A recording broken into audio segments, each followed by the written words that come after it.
Here are the 6 words for this week's vocabulary.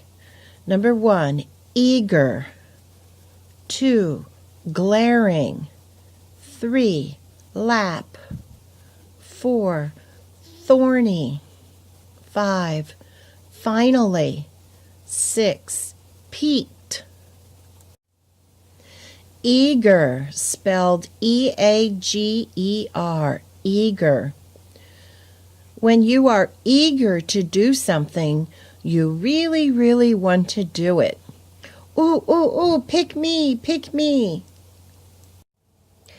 Glaring, G-L-A-R-I-N-G, glaring. Glaring means to stare at someone because they've upset you.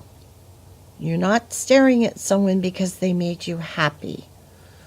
Usually when you're glaring at someone, they've made you unhappy.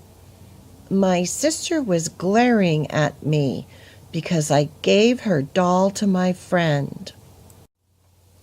Lap, L-A-P, lap.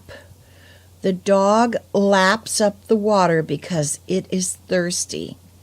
So this is one meaning of lap, is to drink. Lap has another meaning. For example, Maya got to sit on Mom's lap while the dog sat on the floor. So the word lap is a multiple meaning word. As a noun, lap is the top of someone's legs when they're sitting. Mom sat down and put the baby on her lap.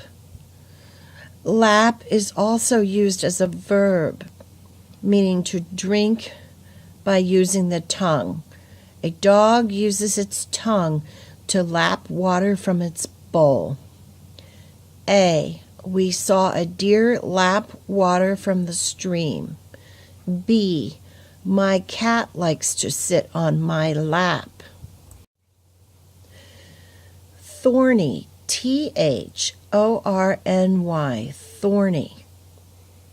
The rose bush is thorny, so I wear special gloves to cut off a flower.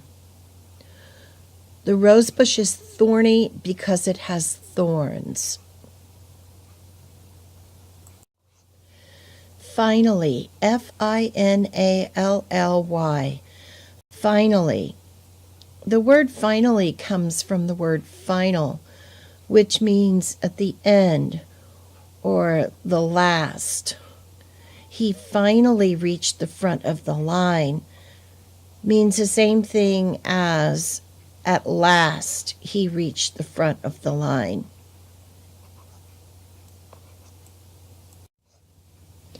Peaked, P-E-E-K-E-D, peaked. Peaked comes from the word peek.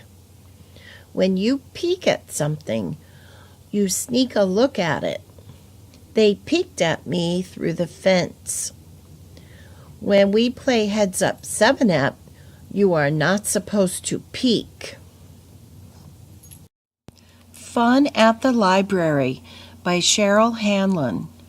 On Monday, Julie was very excited. She could hardly wait for her mother to pick her up at school. She was eager to see what book Mrs. Wood was reading at the library. In the car, Julie thought about last week's story. It was about the strong, bright, glaring sun and animals that live in the desert. The illustration showed how camels use their big tongues to drink water. Camels need to lap up lots of water, Mrs. Wood said. Julie liked the desert book so much that she borrowed it. At home, she read about the cactus, a plant that grows in the desert. Desert animals must watch out for the cactus's thorny branches. The pointy spines can be as sharp as needles.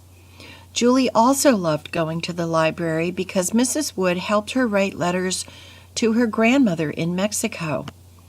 Julie missed her grandmother, and Mrs. Wood was happy to help them stay in touch. When Julie finally got to the library, she said, "At last, we're here." She stood near the door and peeked inside. When she saw Mrs. Wood, she ran inside and gave her a hug. Mrs. Wood was glad to see Julie too. So what were the two things that caused Julie to want to go to the library? Well, I think the first thing was that she wanted to see what book Mrs. Wood would be reading. And what was the other thing? The other reason that Julie liked to go to the library is right here on this page. In the second paragraph, Julie also loved going to the library because Mrs. Wood helped her stay in touch with Julie's grandmother.